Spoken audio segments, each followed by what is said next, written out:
तो आज की वीडियो हम जानेंगे सिंधु घाटी सभ्यता इतिहास, ठीक है, उसके चरण और उसके महत्व के बारे में। ठीक है, अब हम सिंधु घाटी सभ्यता टॉपिक को हम क्यों लिए, क्योंकि ये जो है हाल ही में चर्चा में रहा है। ठीक है, और चर्चा का रीजन क्या है, तो सिंधु घाटी की लिपि को समझने के लिए जो है $1 मिलियन का पुरस्कार दिया गया। किसके किसके द्वारा दिया जाएगा, तो जो तमिलनाडु के मुख्यमंत्री है स्टालिन साहब, उनके द्वारा घोषणा किया गया है कि $1 मिलियन का पुरस्कार दिया जाएगा जो भी सिंधु घाटी सभ्यता की लिपि को पढ़ेगा। तो हम सभी जानते हैं कि सिंधु घाटी की सभ्यता जो है उनकी लिपि भाव चित्रात्मक है, ठीक है, और पढ़ना बड़ी मुश्किल है। ठीक है, तो इसलिए जो है पुरस्कार की घोषणा की गई है। तो आइए हम पढ़ते हैं चर्चा में क्या है उसके बारे में हम बताएं। और जैसे ही अब हम सिंधु घाटी सभ्यता के बारे में पढ़ ही रहे हैं, तो सिंधु घाटी सभ्यता से संबंधित जितने सारे प्रश्न आपके होंगे, एग्जाम में पूछे भी जाते होंगे, तो नहीं छूटेगा एग्जाम में, क्योंकि जितने सारे डिटेल हैं हम सारे प्रश्नों को हम लोग इसमें करने वाले हैं, और जितना हो सके हम पूरे जो है इसका हम क्या करें, पूरे जो हम इसका संक्षेप में आपको वर्णन दे सके। ठीक है, तो हमने कोशिश किया है। तो सबसे पहले हम समझते हैं सिंधु घाटी की लिपि के बारे में। ठीक है, ये सिंधु घाटी की लिपि के बारे में सबसे पहले हम समझ लेते हैं। तो देखिए, अब आखिर इस लिपि में क्या है, जो पुरस्कार $1 मिलियन के पुरस्कार के बाद की गई है। ठीक है, तो देखिए इसकी लिपि की अगर हम बात करें तो ये सिंधु घाटी सभ्यता द्वारा निर्मित प्रतीकों का एक संग्रह है। ये जो लिपि है ना, ये बहुत सारा प्रतीक मिलकर ये बना है लिपि का। ठीक है, और यह भारतीय उपमहाद्वीप की सबसे पुरानी लेखन प्रणाली में से, यानी कहने का मतलब है ये जो भारतीय उपमहाद्वीप है सबसे पुरानी लेखन प्रणाली है ये लिपि। ठीक है, और इसे हड़प्पा लिपि के नाम से भी जाना जाता है। ठीक है, एक जैसे अगर इस लिपि को जो है ब्रेस्टोफेडोन कहा जाता है। कहने का मतलब, बेस्टोफेडोन का मतलब कि हम लोग जैसे अगर हम लिखते हैं अभी भी कॉपी पे चाहे कहीं, तो हम लेफ्ट टू राइट लिखते हैं। ठीक है, और फिर उसके बाद हम अगला स्टेप लिखना हो रहा था तो फिर हम लेफ्ट टू राइट लिखते हैं। ठीक है, लेकिन इस लिपि में क्या है कि आप लेफ्ट टू राइट लिखिए, लेफ्ट से शुरू कीजिए, राइट तक अंत कीजिएगा। ठीक है, लेकिन इसमें फिर राइट से शुरू कीजिए, फिर लेफ्ट से शुरू अंत होगा, फिर लेफ्ट से शुरू कीजिए, फिर राइट तो होगा, यानी लेफ्ट टू राइट, फिर right to left, left to right, फिर लेफ्ट टू राइट। ठीक है, तो ये प्रक्रिया होता है, यानी एक पंक्ति में दाएं से बाएं और फिर अगली पंक्ति में बाएं से दाएं लिखी जाती है। ठीक है, तो इसे बेस्टोफेडोन कहा जाता है। अगर इसकी समय की बात करें तो ये जो है 2500 ईसा पूर्व से लेकर 1900 ईसा पूर्व तक जो लिपियां मिली हैं वो ऐसे ही थी, लिखी जाती थी। ठीक है, अगर हम यहाँ भाषा की बात करो तो यह जो है भाषा अज्ञात है, और इसे समझने में सहायता करने वाले कोई जो है द्विभाषी अभिलेख भी उपलब्ध नहीं, यानी उसी के समय में कोई ऐसा और अन्य भाषा का जो है उल्लेख नहीं है। और यह लिपि अनेक वस्तुओं पर पाई जाती है, यानी जो ये लिपि है वो वस्तुओं पर लिखी गई, जैसे आप यहाँ देख सकते हैं ये जो है वस्तु पर लिखा हुआ है। ठीक है, ये जो है वस्तु पर जो है क्या लिखा हुआ है, ये लिपियां। ठीक है, तो ये ध्यान रखना है। ठीक है, ये लिपियां जो है वस्तुओं पर लिखी गई है। नेक्स्ट है कि ये लिपि अनेक वस्तुओं पर पाई जाती है, और जिनमें मिट्टी के बर्तन, मुहरे, कांस और तांबे की मेज, कांसे के औजार, हड्डियों और मिट्टियों के पटिया भी शामिल है। और प्रतीक लगभग जो है कितने हैं, तो प्रतीकों की अगर हम बात करें संख्या, तो 400 लगभग इसमें प्रतीक हैं। ठीक है, अभी तक जो है इसे पढ़ा नहीं जा सका है। अब देखिए, कहने का मतलब है कि आखिर क्यों है, क्या रीजन है कि सिंधु घाटी लिपि को समझने में चुनौती आखिर क्या है भाई, कि पढ़ा नहीं। तो देखिए इसमें है बहुभाषी शिलाखों का शिलालेखों का अभाव है, यानी कहने का मतलब है कि बहुभाषी जो है इसमें शिलालेख नहीं है। ठीक है, उसका अभाव आप देख सकते हैं कैसा कैसा लिखा हुआ है फिगर में। बहुभाषी शिलालेख का अभाव का मतलब क्या है कि बहुभाषी शिलालेख पठन के लिए आवश्यक है, क्योंकि वे ज्ञात लिपियों के साथ तुलना करने में क्या होता है, सक्षम बनाते हैं। बहुभाषी अगर शिलालेख होता है तो वो पढ़ने में मतलब पढ़ाई करने में आसान होता है और आवश्यक होता है, क्योंकि वह जो है ना ज्ञात लिपियों के साथ तुलना करता है। ठीक है, मोसोपोटामिया के साथ मजबूत व्यापारिक संबंधों के बावजूद मोसोपोटामिया की जो है क्यूनिफॉर्म लिपि के विपरीत सिंधु घाटी से कोई बहुभाषी शिलालेख नहीं मिले, यानी सिंधु घाटी से कोई भी जो है अदर कोई भी भाषा का शिलालेख नहीं मिला। जैसे अगर हम बात करें तो अभी हमारे लोगों का जो भाषा है, कहीं हिंदी है लैंग्वेज, ठीक है, कहीं उर्दू है, ठीक है, कहीं इंग्लिश है, बहुत सारा है। ठीक है, तो हमारे समकालीन में बहुत सारा भाषाओं का योगदान हो रहा है। तो मान लीजिए कि अगर बहुत सालों के बाद अगर किन्हीं को समझना होगा, तो जैसे हिंदी किसी को नहीं समझ में आया तो इंग्लिश उनको समझ में आएगा। ठीक है, तो वो रिलेट करके समझ पाते हैं, तो उस समय ऐसा मिला ही नहीं। देखिए, अज्ञात लिपि और भाषा की अगर हम बात करें तो एंड्रयू रॉबिन्सन के अनुसार, जो एंड्रयू रॉबिन्सन है उनके अनुसार न पढ़ी जा सकने वाली स्क्रिप्ट 3 श्रेणियों में आती है। एक तो अज्ञात लिपि द्वारा भाषा लिखना होता है, वो श्रेणी में आ गया। फिर अज्ञात भाषा में ज्ञात लिपि लेखन हो गया, और तीसरा जो हो गया अज्ञात लिपि अज्ञात भाषा में लेखन जो सबसे चुनौतीपूर्ण होता है, ठीक है। यानी एंड्रयू जो रॉबिन्सन है उनके अनुसार, यानी ये जो है ना लिपि और भाषाओं की नहीं जानकारी है, ठीक है। तो एंड्रयू रॉबिन्सन के अनुसार इनका कहना है कि न पढ़ी जा सकने वाली जो स्क्रिप्ट होती है ना वो 3 श्रेणी में आती है, ठीक है, जो नहीं पढ़ी जा सकती है। पहला कि जो अज्ञात लिपि द्वारा ज्ञात भाषा लिखना, यानी कोई लिपि नहीं है और उसके द्वारा जो लिखा गया है, ठीक है। जैसे भाव से हम लोग कोई चित्र कैसे बनाते हैं, ठीक है, तो हमारा भाव क्या कहता है, हम चित्र बनाते हैं, किसी का कुछ और भाव कर रहा है तो उसके अनुसार वो तो पढ़नी जानी सकने वाली नहीं होती है, ठीक है। यानी कहने का मतलब है कि जिस भाव से हम, जिस मकसद से हम बना रहे हैं, ठीक है, तो उसी मकसद से अगर सेम सबका पैटर्न हो, ठीक है, जैसे हम अगर कमल लिखते हैं तो सबका पैटर्न सेम होना चाहिए हिंदी वाले को, ठीक है, तो उसे हम पढ़ने में सक्षम बना सकते हैं। लेकिन एंड्रयू रॉबिन्सन ने जो कहा वो सही कहा कि अज्ञात लिपि द्वारा जो भाषा लिखना है वो कठिन होता है। अज्ञात भाषा में ज्ञात लिपि लेखन होता है और अज्ञात लिपि अज्ञात भाषा में लेखन जो होता है ना लिपि का ज्ञान है और ना ही भाषा के ज्ञान है, ठीक है। तो उसमें जो लिखा हुआ है वो सबसे चुनौतीपूर्ण होता है, ठीक है। यानी अगर भाषा का ज्ञान नहीं है और लिपि का ज्ञान है, ठीक है, तो उस वहां तक तो ठीक है, ठीक है। लेकिन अगर ना लिपि का ज्ञान है ना ही भाषा का ज्ञान है तो सबसे चुनौतीपूर्ण होता है। और सिंधु जो लिपि है ना वो सब तीसरी श्रेणी में आती है, ठीक है। ना ही भाषा अज्ञात है और अज्ञात लिपि भी है, इसलिए इसे तीसरी श्रेणी में रखा गया है। और इसमें भाषा के बारे में कोई निश्चितता नहीं है और जिसमें ध्वन्यात्मक व्याख्या कठिन हो सकती है। अब यहाँ पे बात हुआ है कि सीमित कलाकृतियां और जो है प्रासंगिक साक्ष्य भी मिले हैं। कहने का मतलब है ना कि यहाँ पे जो है सीमित रूप में जो है कलाकृतियां और प्रासंगिक साक्ष्य मिले हैं। यानी केवल 3500 मुहरों की पहचान की जा सके जिसमें से प्रत्येक में औसतन 5 अक्षर है। यानी कहने का मतलब है कि जो मुहरे भी मिले हैं वो कितने टोटल सिंधु घाटी सभ्यता में, तो 3500 मुहरे मिले हैं, उतना भी बड़ा नहीं मिला है, ठीक है।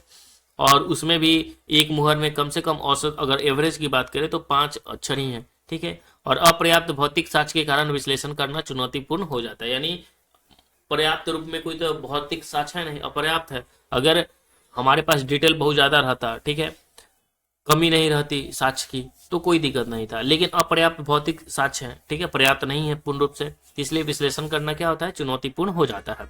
कई सिंधु जो स्थल हैं अभी भी अज्ञात या कम खोजे गए, यानी बहुत सारे सिंधु घाटी जो सभ्यता के स्थल हैं वो अभी भी क्या है, अज्ञात हैं और कम खोजे गए हैं, जिससे सभ्यता के संदर्भ में जानकारी क्या है, अभी सीमित है, ठीक है, अभी ज्यादा जानकारी उभर कर नहीं आई। अब सभ्यता की सीमित ज्ञान की अगर हम बात करें तो देखिए मेसोपोटामिया और मिस्र की तुलना में अगर हम बात करें तो सिंधु घाटी सभ्यता की सामाजिक, सांस्कृतिक और आर्थिक प्रणाली के बारे में बहुत कम जानकारी मिलता है।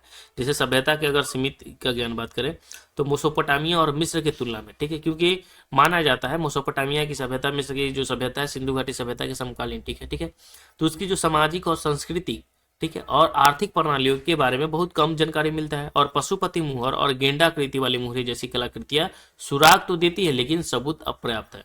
यानी हम सभी जानते हैं कि सिंधु घाटी सभ्यता में पशुपति मुहर मिली है, ठीक है, गेंडा की आकृति वाली मुहरें मिली हैं, तो वो कलाकृतियां जो भी उस पर जो है फिगर बनाया गया है तो वो सुराग तो देती है लेकिन जो है सबूत जो है अभी अपर्याप्त है उस लिपि को पढ़ने में, ठीक है। अब हम देख लेते हैं जैसे पुरातात्विक जो है अंतराल की अगर हम बात करें तो कई जो स्थल हैं अभी भी दबे हुए हैं और उनकी जांच नहीं हुई है। यानी बहुत सारे स्थल अभी भी ये क्या है, जो दबी हुई हैं, ठीक है, और उनकी जांच नहीं हुई और आगे के शोध के लिए भौतिक साक्ष्य उजागर करने हेतु अधिक पुरातात्विक प्रयासों का आवश्यक, यानी और जो है खोद खोद कर जो है जानकारी निकालने की आवश्यकता है, ठीक है। यानी कि सारी जानकारी अभी नहीं मिल सकती क्योंकि अभी जो है अधूरा ही है, बहुत सारे भी साक्ष्य जो है अपर्याप्त है। अगर हम यहाँ पे अब देखें तो देखिए सिंधु घाटी सभ्यता जो है वो इसकी अगर समय रेखा की बात करें तो 3300 से जो है 1300, ठीक है, कितना है, 3300 से 1300 ईसा पूर्व तक के अस्तित्व में रहा है, ठीक है। लेकिन 2500 से 1750 सिंधु घाटी सभ्यता का काल माना जाता है कार्बन डेटिंग विधि C14 के द्वारा, ठीक है। लेकिन इसकी समय रेखा की अगर हम बात करें तो ये आधुनिक पाकिस्तान और उत्तर पश्चिम भारत के कुछ हिस्सों में मतलब कहने का मतलब 8 लाख वर्ग किलोमीटर में फैला हुआ था। यानी से जो सिंधु घाटी सभ्यता है लगभग माना जाता है कि ये 8 लाख वर्ग किलोमीटर में फैला हुआ था। जो आधुनिक पाकिस्तान बना हुआ है, ठीक है, पहले तो हिंदुस्तान का हिस्सा था, ठीक है, तो पाकिस्तान के हिस्से में, उत्तर पश्चिम भारत के कुछ हिस्से में ये सभी जो है फैला हुआ था। और इसकी जो खोज हुआ था 1924 में जॉन मार्शल ने की थी, ठीक है, सिंधु घाटी सभ्यता का। अगर हम प्रमुख स्थल की बात करें तो देखिए हड़प्पा है स्थल है, ये प्रमुख स्थल है, लोथल है, धौलावीरा है, राखी गढ़ी है और भारतीय उपमहाद्वीप का सबसे बड़ा स्थल है राखी गढ़ी, ठीक है, और कालीबंगा है, ठीक है। सारे डिटेल हम देखेंगे कि कहाँ से किस खुदाई में क्या मिला, ठीक है, वो सारे देखेंगे, किसने उत्खनन किया, ठीक है, किस जगह पे है, सारे डिटेल को हम देखेंगे। देखिए यहाँ पे सिंधु घाटी सभ्यता के शहरी केंद्रों में अच्छी तरह से जो है डिजाइन और संगठित बुनियादी ढांचे और वास्तुकला और सरकारी संरचनाएं थी। अब हम अगर हम बात कर रहे हैं 2600 ईसा पूर्व तक छोटे छोटे प्रारंभिक हड़प्पा गांव विशाल शहरों में बदल गए हैं और आधुनिक पाकिस्तान में ये शहर हड़प्पा, गनेरीवाला और मोहनजोदड़ो है, ठीक है। अगर हम समकालीन भारत में ये शहर धौलावीरा, कालीबंगन, राखीगढ़ी और रूपार और लोथल है और कुल मिलाकर 1052 से ज्यादा शहर और बस्तियां पाई जाती हैं जो मुख्य रूप से सिंधु नदी और उसकी सहायक नदियों के पास है। और सिंधु घाटी सभ्यता में कभी 5 मिलियन लोग भी रहते थे, ये भी ध्यान रखना है। चलिए हम देख लेते हैं हड़प्पा के बारे में, ठीक है। हड़प्पा का जो है उत्खनन किसने किया था, तो दयाराम साहनी ने किया था, ठीक है।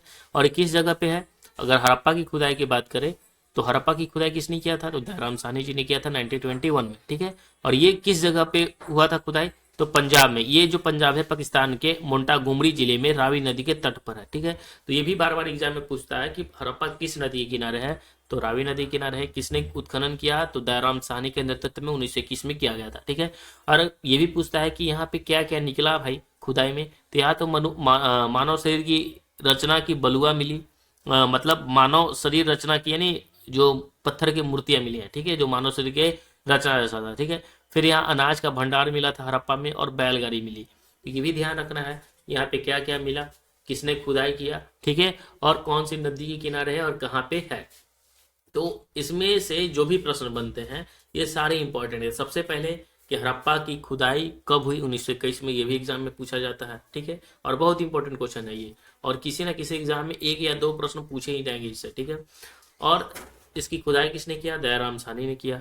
किस जगह पर हड़प्पा है भाई, तो पंजाब के मोंटागोमरी जिला में, जो अभी आधुनिक में पाकिस्तान में है, ठीक है। और ये किस नदी पर है हड़प्पा, रावी नदी पर है। यहाँ पे क्या क्या मिला है ये भी पूछता है, ठीक है। तो मूर्तियां मिली है पत्थर की, अनाज के भंडार मिले हैं, बैलगाड़ी मिली है, ठीक है, याद रखना। हाँ,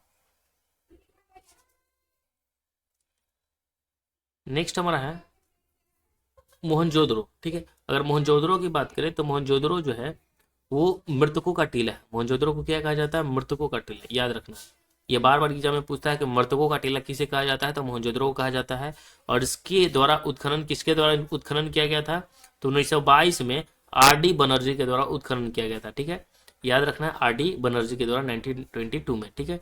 और अगर हम बात करें तो ये किस जगह पे है, तो पंजाब पाकिस्तान के लरकाना जिले में सिंधु नदी के तट पर है। हड़प्पा भी पाकिस्तान में ही है, मोहनजोदड़ो भी लरकाना जिले के सिंधु नदी के तट पर है। और ये बार बार एग्जाम में पूछता है कि मोहनजोदड़ो जो है किस नदी के तट पर है, सिंधु नदी के तट पर, हड़प्पा रावी नदी के तट पर, दोनों पाकिस्तान में, ठीक है। यहाँ पे बहुत सारे चीज, जैसे अगर हम बात करें तो स्नानागार मिले हैं, ठीक है, धान्यागार मिला है, कांस्य नृत्य की लड़की मिली है, यानी नर्तकी की मूर्ति मिली है, पशुपति महादेव की मुहर भी मिली है, ठीक है। अगर फिर दाढ़ी वाले आदमी की जो है सैल खड़ी स्टाइल की मूर्ति भी मिली है, और बुने हुए कपास का एक टुकड़ा भी प्राप्त हुआ है, ठीक है। और ऐसे ही कुछ प्रमुख स्थल है, उससे भी हम देख लेते हैं। चुप रहो। अब यहाँ सुदका गेंडोर की अगर हम बात करें तो देखिए सुदका गेंडोर जो है यहाँ पे क्या मिला है, तो इसकी खोज किसने किया था, 1929 में स्टीन ने, ठीक है। और पाकिस्तान के दक्षिण पश्चिम बलूचिस्तान प्रांत के जो है दस्त नदी के किनारे है, ठीक है, ये भी याद रखना है। दस्त नदी भी है, दस्त नदी नहीं, दास्क नदी कहा जाता है, ठीक है, याद रखना है, दास्क नदी के किनारे है सुदका गेंडोर, ठीक है। यहाँ पे हड़प्पा और बेबीलोन के बीच एक व्यापार बिंदु सुदका गेंडोर था, ठीक है। चंद्रद्रो की अगर हम बात करें तो चंद्रद्रो जो है वो मजूमदार साहब ने 1931 में इसकी उत्खनन किया था, और ये सिंधु नदी पर है, सिंध में, ठीक है। और ये जो है मनका बनाने वाले दुकान यहाँ पे मिला है, बिल्ली का पीछा करते हुए कुत्ते की जो है पैरों के निशान भी यहाँ से प्राप्त हुए हैं। फिर अमरी की अगर हम बात करें तो 1935 में एनजी मजूमदार सिंधु नदी के तट पर है, और यहाँ पे मिग साक्ष्य मिले हैं। कालीबंगा की अगर हम बात करें तो घोष साहब ने 1953 में राजस्थान में घग्गर नदी किनारे कालीबंगा और ऊंट की हड्डी, अग्नि देवी और लकड़ी का हल मिला है, प्राप्त हुआ है, ठीक है। उसी प्रकार हम बात कर लेते हैं लोथल, जो बहुत इंपॉर्टेंट है। आर राव 1953 में इसके उत्खनन किए थे। गुजरात में जो है खंभात की खाड़ी के पास भोगवा नदी पर है, लोथल भोगवा नदी किनारे है। और यहाँ जो है पहला मानव निर्मित बंदरगाह मिला, जहाज बनाने के जो है स्थान है, चावल की भूसी मिली, अग्नि देवी वेदिकाएं मिली और शतरंज का खेलना मिला। ठीक है, नेक्स्ट है सुतका गेंडोर सुटकोटदा। ठीक है, सुटकोटदा जेबी जोशी 1964 में गुजरात में सुटकोटदा, घोड़े की हड्डी और मनका यहाँ पे मिला है। बनवाली की अगर हम बात करें तो आर एस विस्ट है, हरियाणा का हिसार जिला, और यहाँ पे मनका जौ। ठीक है, और पूर्व हड़प्पा और हड़प्पा संस्कृति दोनों के जो है साक्ष्य यहाँ पे प्राप्त हुए हैं। फिर धौलावीरा की अगर हम बात करें तो आर एस विस्ट ने 1985 में किया था, गुजरात की कच्छ केरन में है, और जल दोहन प्रणाली और जल भंडार यहाँ पे मिले थे। अब हम कुछ इंपॉर्टेंट जो हम देख लेते हैं सिंधु घाटी की सभ्यता के चरण। ठीक है, तो इसके कुछ चरण भी हैं। ठीक है, कौन कौन से चरण हैं आइए हम जानते हैं उसके बारे में। तो देखिए, सबसे पहले है प्रारंभिक हड़प्पा सभ्यता जो है 3300 से 2600 ईसा पूर्व तक माना जाता है। प्रारंभिक हड़प्पा सभ्यता जो है 3300 से 2600 ईसा पूर्व तक फैला था और सिंधु घाटी में अल्प विकसित शहरी विशेषताओं वाली बस्तियां के उद्भव का गवाह बना, और इन जो है प्रारंभिक समुदाय में शिल्प कला और व्यापार के प्रारंभिक संकेत भी दिखाई देते हैं। परिपक्व हड़प्पा चरण जो हुआ वो 2600 से 1900 माना जाता है, पूर्ण रूप से परिपक्व हो गया था। ठीक है, कहने का मतलब जो प्रारंभिक हड़प्पा सभ्यता था उनके जो लोग थे उनकी जो विशेषता था वो अल्प विकसित थे। ठीक है, सारी विशेषताएं थी लेकिन अल्प विकसित थी, कम विकास हुआ था। लेकिन जब परिपक्व हड़प्पा जो सभ्यता आया वो 2600 से 1900 के बीच में आया। ठीक है, ये परिपक्व हड़प्पा चरण 2600 से जो है 1900 ईसावी तक चला और सिंधु घाटी सभ्यता के शिखर का प्रतीक रहा। और समृद्ध शहर, उन्नत शहरी नियोजन, परिष्कृत व्यापार नेटवर्क और जटिल शिल्प कौशल और इस अवधि की विशेषता है। कहने का मतलब है कि अगर हम सिंधु घाटी सभ्यता की अगर हम बात करें तो 3300 से 2600 माना जाता है। ठीक है, ये लेकिन 3300 से 2600 के अगर हम बीच में माने ना तो यहाँ पे उतना विकसित नहीं था, लेकिन 2600 के बाद जो है 1750, ठीक है, या 1900 के बीच में कहने का मतलब वो विकास कर गए थे। ठीक है, और फिर उसके बाद जो है उत्तर हड़प्पा अगर हम बात करते हैं उत्तर हड़प्पा चरण की जो 1900 से 1300 ईसा पूर्व है, और 1900 से 1300 ईसा पूर्व तक फैले हड़प्पा के अंतिम चरण था। और सिंधु घाटी में शहरीकरण और केंद्रीकृत सत्ता में गिरावटी देखी गई और प्रमुख शहरों का विघटन, बस्तियों के पैटर्न में बदलाव और व्यापार मार्गों में परिवर्तन के इस चरण को चिन्हित किया और जो सभ्यता के क्रमिक पतन का संकेत देता है।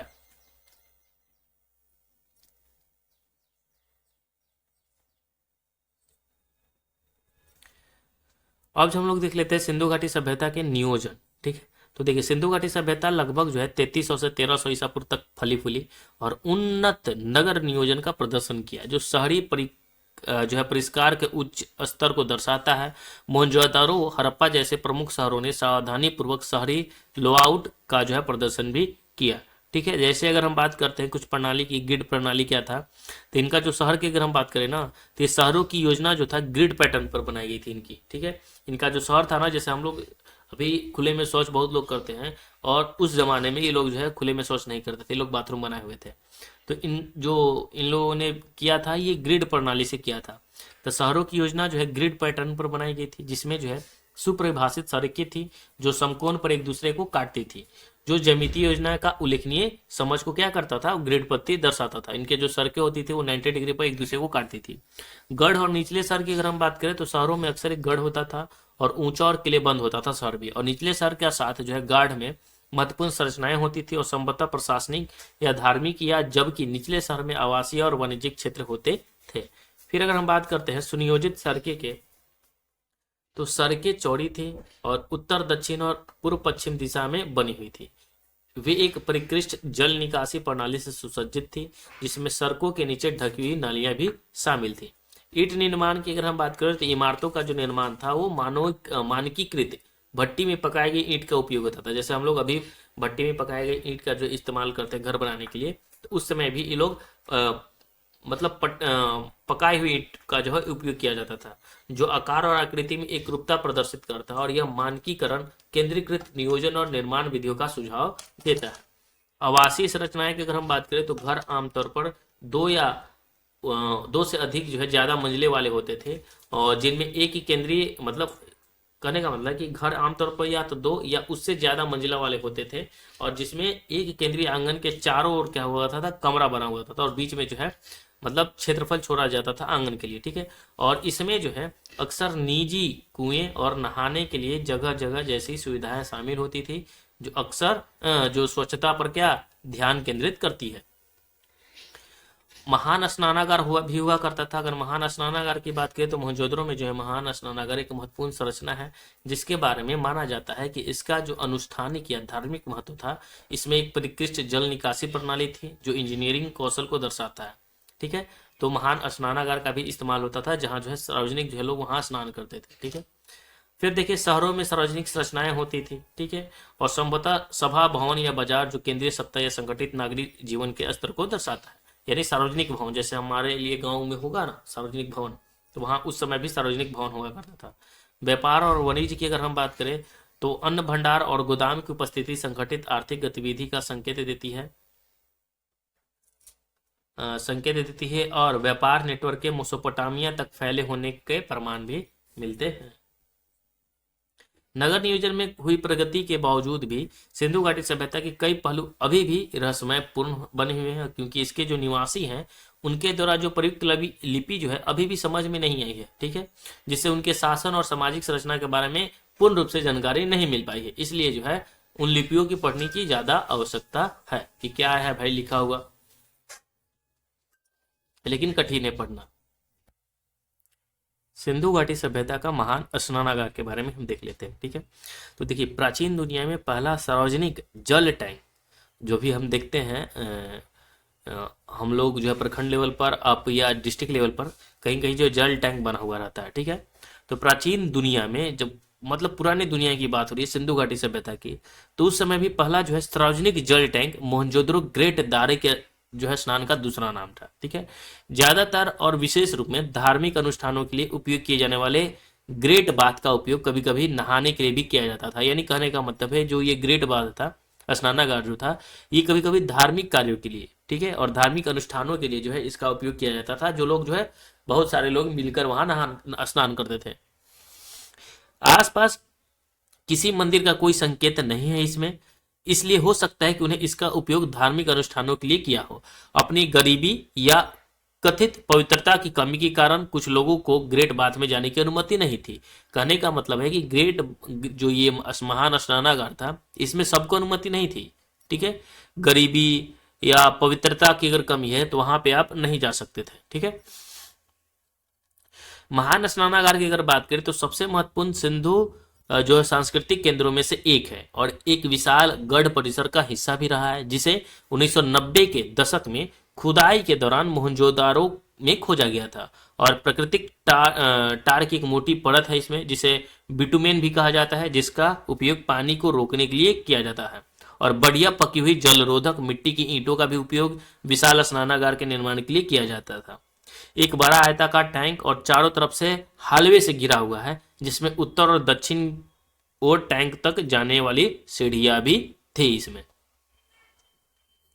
अब जो हम लोग देख लेते हैं सिंधु घाटी सभ्यता का समाज और राजनीतिक व्यवस्था कैसा था।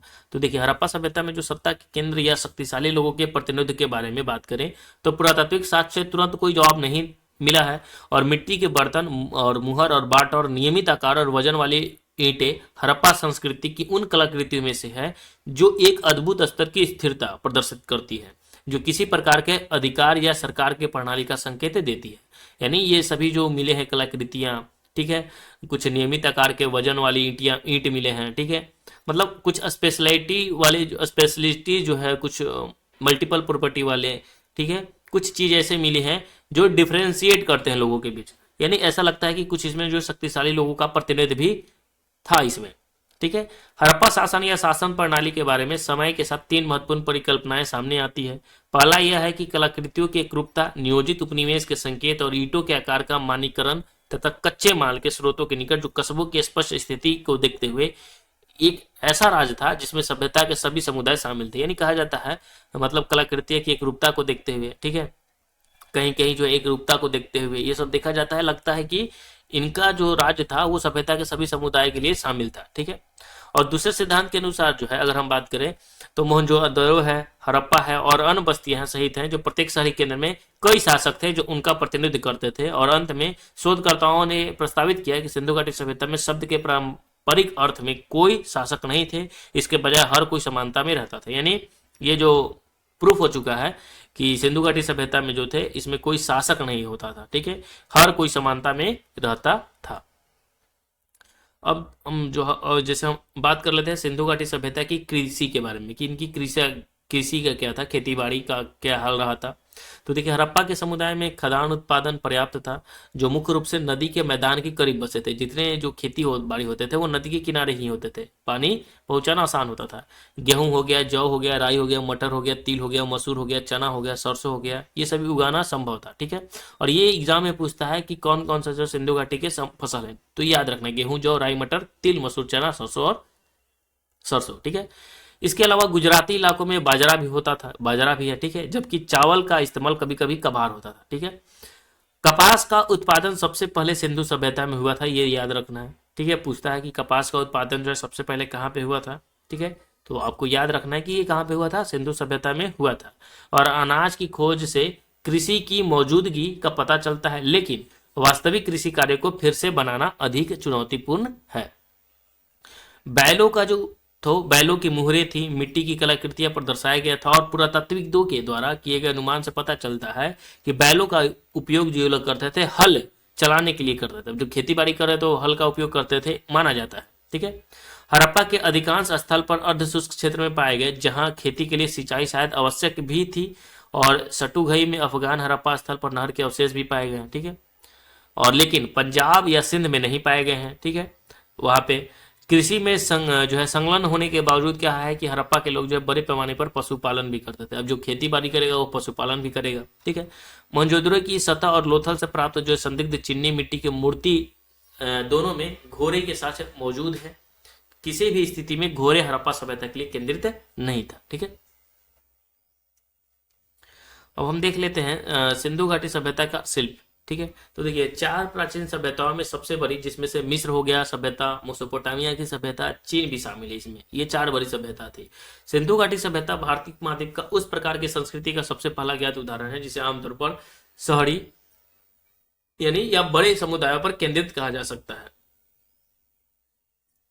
सिंधु घाटी सभ्यता जो है कांस्य युग के दौरान अस्तित्व में थी, लगभग 1300 से, ठीक है, 3300 से 1300 ईसा पूर्व। यह वर्तमान पाकिस्तान और भारत में स्थित था, और इसमें अगर हम बात करें तो पश्चिम यूरोप के आकार का क्षेत्र भी शामिल था, ठीक है। पश्चिमी यूरोप के आकार का क्षेत्र इसमें शामिल था, बहुत बड़ा क्षेत्र था। सिंधु घाटी सभ्यता के 2 सबसे महत्वपूर्ण शहर जो थे हड़प्पा और मोहनजोदड़ो लगभग 2600 ईसा पूर्व पाकिस्तान के सिंध और पंजाब प्रांतों में सिंधु नदी घाटी के किनारे विकसित हुए थे। 19वीं और 20वीं शताब्दी में उनकी खोज और उत्खनन के दौरान सभ्यता के प्रौद्योगिक, कला, व्यापार, परिवहन, लेखन और धर्म के बारे में महत्वपूर्ण जो है पुरातात्विक जानकारी सामने आई है। अब जो हम लोग देख लेते हैं सिंधु घाटी के जो है प्रौद्योगिकी के बारे में, ठीक है। तो इसके बारे में अगर हम बात कर ले प्रौद्योगिकी की, तो देखिए सिंधु घाटी के जो निवासी थे वो अनेक महत्वपूर्ण तकनीकी जैसे प्रगति की, जिनमें लंबाई, द्रव्यमान मापने के लिए अत्यंत सटीक प्रणाली का उपकरण भी शामिल था। यानी ये जो प्रौद्योगिकी की बात करें तो ये लोग जो है लंबाई मापने के लिए, द्रव्यमान मापने के लिए उपकरण का भी इस्तेमाल करते थे, ठीक है। मानक वजन और माप की प्रणाली बनाने वाले पहली सभ्यताओं में से एक जो थी वो कौन सी है, हड़प्पा है। ये लोग मानक का इस्तेमाल करते थे, ठीक है, तौलने के लिए, नापने के लिए, जो एक पैमाना जो है पैमाने का पालन करती थी। लोथल में खोजे गए जो है हाथी दांत के पैमाने पर जो समकालीन भारतीय राज्य गुजरात में एक महत्वपूर्ण सिंधु घाटी शहर है, ठीक है, और सबसे छोटा भाग जो लगभग 1.6 मिलीमीटर मापता था लिखा गया है। और इन कांस्य युग के पैमाने का अब तक पहचान जो है गया सबसे छोटा भाग है, और सिंधु शहरों के निर्माण में इस्तेमाल की गई ईंटों का नियमित आकार का एक उन्नत माप प्रणाली का एक और संकेत है। यानी सिंधु घाटी में जो ईंटें मिली हैं उनका जो है एक नियमित आकार का है, ठीक है। तो नियमित आकार का कब है, जब हम नियमित आकार का तभी बना पाते हैं जो माप का हमारे पास ज्ञान हो, सोर्स हो, ठीक है, ताकि हम माप सके कि ये अब सेम आकार का बनाने के लिए तो जरूरी है माप, ठीक है। तो कहने का मतलब है कि मापने का जो है उन लोगों का अच्छा ज्ञान था, ठीक है, मापने वाला उपकरण उनके पास था। हड़प्पा वासी जो थे, हड़प्पा द्वारा जो है निर्मित गोदी, अन्न भंडार, गोदाम, ईंट के चबूतरे और सुरक्षा दीवारें परिष्कृत इमारतों के उदाहरण हैं। प्राचीन सिंधु शहरों में इस्तेमाल की जाने वाली सीवर और जल निकासी प्रणाली आधुनिक मध्य पूर्वी शहरों में देखी जाने वाली किसी भी प्रणाली से कहीं अधिक परिष्कृत और प्रभावी थी, और आज पाकिस्तान और भारत के कई हिस्सों में उनका इस्तेमाल किया जाता रहा है। और ऐसा माना जाता है कि जो हड़प्पा वासी मुहर के नीचे के हिस्से में पैटर्न बनाने में कुशल थे और अपना विशेषताओं को चिन्हित करने और व्यापारिक उत्पादों पर मिट्टी के छाप छोड़ने के लिए उन्होंने कई मुहरों का इस्तेमाल किया था। हाथी, बाघ और भैंस के पैटर्न से सजी एक मुहर सिंधु घाटी शहरों में सबसे अधिक बार खोजी गई वस्तु में से एक है। हड़प्पावासी ने जो है अर्धकीमती रत्न कार्नेलियन से बनी वस्तुओं का उपयोग करते हुए विस्तृत हस्तलिपि में जो है तैयार किया और तथा धातु विज्ञान, ठीक है, तांबे, कांस्य, सीसा और टीन के साथ काम करने के लिए विज्ञान के साथ काम करने के नए तरीके भी विकसित किए। अब जो हम लोग देख लेते हैं पैटर्न में, जैसे सिंधु घाटी सभ्यता कला के बारे में, तो देखिए उत्खनन स्थलों पर सिंधु घाटी संस्कृति की अनेक कलाकृतियां मिली हैं, जिसमें मूर्तियां, मुहरे, चीनी मिट्टी की वस्तुएं, सोने के आभूषण तथा टेराकोटा, कांस्य और सोप स्टोन से बनी सटीक शारीरिक आकृतियां भी शामिल है। सोने जो है टेराकोटा से बनी हुई मूर्तियों में एक में दाढ़ी और पैटर्न वाले जो है लबादे के साथ एक पुजारी राजा को जो है दर्शाया गया है, ठीक है। और एक अन्य कांस्य मूर्ति जो है डांसिंग गर्ल जो 11 सेंटीमीटर लंबी है और एक महिला आकृति को एक मुद्रा में दर्शाती है, जो संभवतः एक नृत्य शैली की अस्तित्व को संकेत देते थे, जिसका अभ्यास सभ्यता में लोगों द्वारा किया जाता था। गाय की अगर हम बात करें, गाय हो गया, भालू हो गया, बंदर हो गया, कुत्ता हो गया, उसको टेरिकोटा कलाकृतियां भी थी। और मूर्तियों के अलावा ऐसा माना गया है कि सिंधु घाटी सभ्यता निवासियों ने जो है हार, चूड़ियां और अन्य सजावट की वस्तुएं भी बनाई हुई थी और कुछ खुदाई में मिले भी हैं और पता भी चलता है उन कलाकृतियों से। सिंधु घाटी सभ्यता की अगर हम लिपि की बात करें तो माना जाता है कि जो हड़प्पावासी थे वो सिंधु लिपि नामक प्रतीक से बनी भाषा बोलते थे और हड़प्पा में जो है मिट्टी और पत्थर की जो पट्टियों पर त्रिशूल के आकार के पौधे जैसे पैटर्न और लिखित पाठ पाए होंगे आपने, फिगर में भी हम आपको दिखाए थे। और इन ग्रंथों की कार्बन डेटिंग विधि से ही 3300 से 3200 ईसा पूर्व के बीच है, ठीक है। और यह सिंधु लिपि बताती है कि सिंधु नदी घाटी सभ्यता ने मेसोपोटामिया और प्राचीन मिस्र में इस्तेमाल की जाने वाली लिपि से स्वतंत्र रूप से लेखन विकसित किया है। सिंधु प्रतीक के मुहर की अगर हम बात करें तो छोटी गोलियां, ठीक है, और मिट्टी के बर्तनों और 1 दर्जन से अधिक वस्तुओं को खोजा गया है, जिनकी संख्या जो है 600 से अधिक विभिन्न प्रतीक है।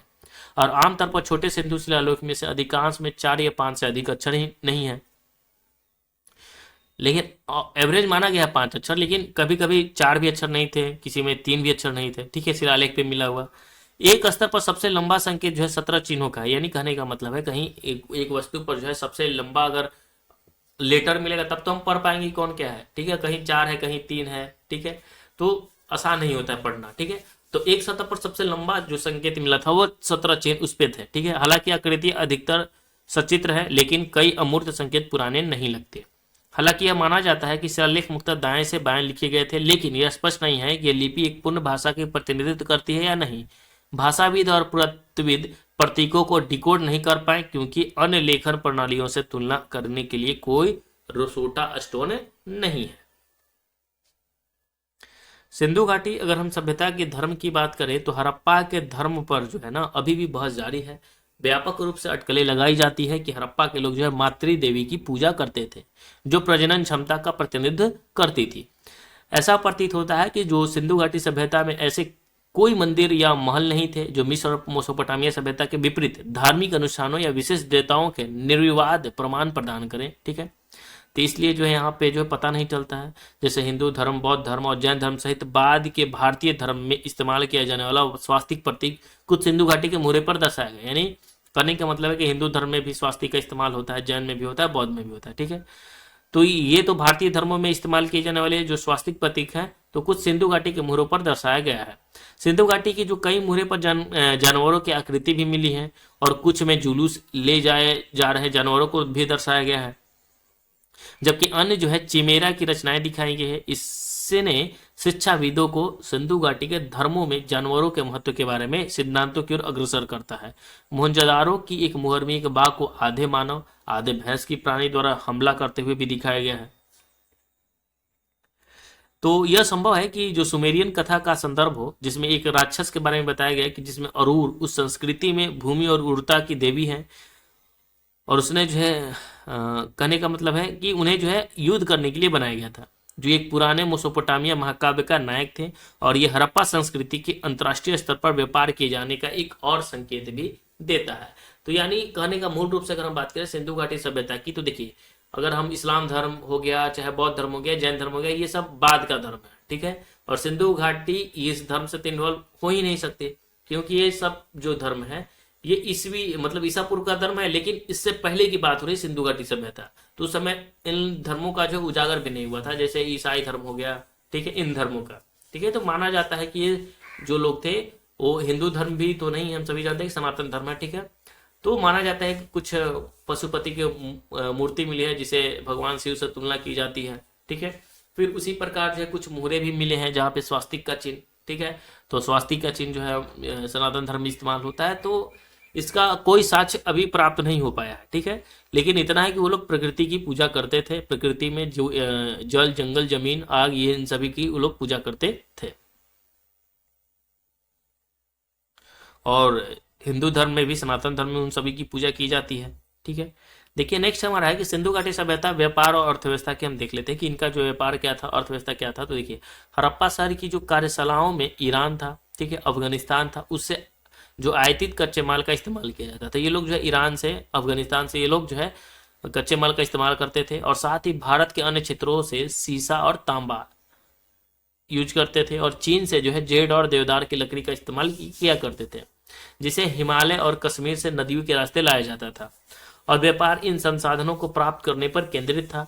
टेराकोटा के बर्तन जो थे वो सोना, चांदी, धातु, मोती, औजार बनाने के लिए चमकदार पत्थर, सीप, मोती के रंगीन रत्न जैसे लेपिस जो है लाजूसी का और फिरोजा अतिरिक्त व्यापारिक वस्तुओं में से एक था, ठीक है। हड़प्पा और मोसोपोटामिया जो था वो सभ्यता में एक मजबूत समुद्री व्यापार भी नेटवर्क था। मोसोपोटामिया के पुरातात्विक स्थलों पर, जो समकालीन इराक, कुवैत और सीरिया के कुछ हिस्सों को कवर करता है, हड़प्पा के मुहरे और आभूषण पाए गए हैं। बुने हुए सरकंडे या कपड़े से बने पाल वाले एक केंद्रीय मस्तूल वाली तख्त नावों के निर्माण ने अरब सागर, लाल सागर और फारस की खाड़ी जैसे जल मार्गों पर लंबी दूरी का समुद्री व्यापार भी संभव बनाया होगा। एक बड़े क्षेत्र में जो है कई मुहरे मिले, मानो जो है मानकीकृत लेखन और मानकीकृत वजन और माप की उपस्थिति सिंधु लोगों के जीवन में व्यापार के महत्व को प्रमाणित करता है। हड़प्पा के लोग सीप, धातु और पत्थर सहित वस्तुओं का व्यापार ज्यादा करते थे, और धातु के पैसे के बजाय वस्तु के विनिमय प्रणाली था, विनिमय प्रणाली। यानी कहने का मतलब है कि जैसे हम लोग भी गांव में भी धान दीजिए, चूरा लीजिए, ठीक है, तो मतलब विनिमय प्रणाली, एक सामान दीजिए दूसरे सामान को लीजिए, ठीक है, तो वो होता था। तो धातु के पैसे के बजाय वस्तु विनिमय प्रणाली का उपयोग करने के व्यापार में किया जाता था। और अरब सागर के तट पर उन्होंने नौ वहन का अभ्यास किया था, ठीक है। नौ वहन का मतलब जो है नौ चलाने का। अफगानिस्तान के उत्तर में उन्होंने एक वाणिज्यिक उपनिवेश स्थापित किया था, जिसने संभवतः मध्य एशिया के साथ व्यापार को जो है सक्षम बनाया। इसके अतिरिक्त वे टिग्रिस और यूफ्रेटस क्षेत्र में रहने वाले लोगों के साथ व्यापार करते थे, और हड़प्पा के लोग लंबी दूरी तक लैपिस लाजुली का जो है व्यापार करते थे, जिससे शासक वर्ग की सामाजिक प्रतिष्ठा में जो है वृद्धि हुई होगी।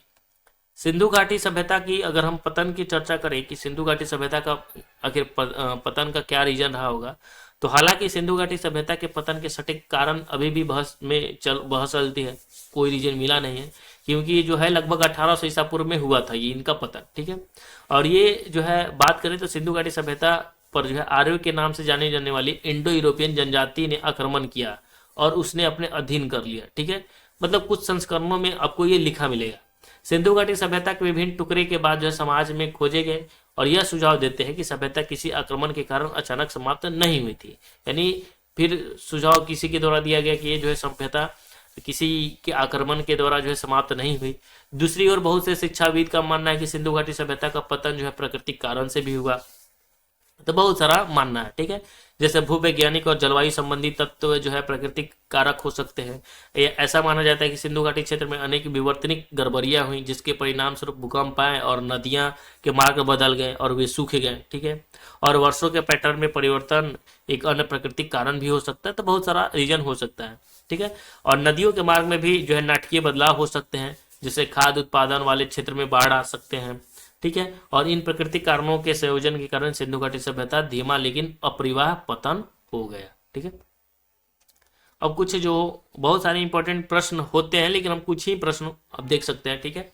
सिंधु घाटी सभ्यता किस लिए जानी जाती है, तो हम सभी जानते हैं शहरी नियोजन के लिए जानी जाती है, और भूमि के उपयोग और शहरी वातावरण के निर्माण से संबंधित एक तकनीक और राजनीतिक प्रक्रिया है, और यह एक कौशल है, एक ऐसा कौशल है जिसके लिए सिंधु नगर प्रसिद्ध है, ठीक है। और वे अपने विशाल गैर आवासीय भवन समूह, जटिल जल निकासी और जल आपूर्ति प्रणाली और पक्की ईंटों से बने घरों के लिए प्रसिद्ध भी है। नेक्स्ट है कि सिंधु घाटी सभ्यता खोजकर्ता कौन थे? तो हड़प्पा की खोज दयाराम साहनी ने 1921 में की और मोहनजोदड़ो की खोज आर डी बनर्जी 1922 में की। बाकी सिंधु घाटी के बारे में भी बताया। सिंधु घाटी सभ्यता के प्रमुख नगर कौन थे? तो हड़प्पा पाकिस्तान में था, मोहनजोदड़ो पाकिस्तान में था, कालीबंगा राजस्थान भारत में है, लोथल गुजरात भारत में है, धौलावीरा गुजरात भारत में है, चंद्ररुद्रो पाकिस्तान में है। तो ये तो प्रमुख थे, बहुत सारी हैं। सिंधु घाटी सभ्यता के लोग किस प्रकार के घरों में रहते थे? तो ये पक्की बनाए हुए ईंटों में रहते थे और ये 2 मंजिला और व्यवस्थित घर में रहते थे। और इनके घरों में नली भी था, कुएं भी थे, स्नानघर भी थे, ठीक है, ये भी याद रखना है। सिंधु घाटी सभ्यता के पतन का मुख्य कारण क्या था? तो बहुत सारा रीजन है। एक तो जलवायु परिवर्तन है, सिंधु नदी का मार्ग बदलना और बाहरी आक्रमण भी माना जाता है, यानी आर्यों का आगमन माना जाता है सिंधु घाटी का पतन का। तो सिंधु घाटी सभ्यता संबंधी जो महत्वपूर्ण थे हमने सारे जो है संक्षेप में हमने समझा, ठीक है। अगली वीडियो में हम मिलेंगे इंपॉर्टेंट फैक्ट के साथ। जय हिंद।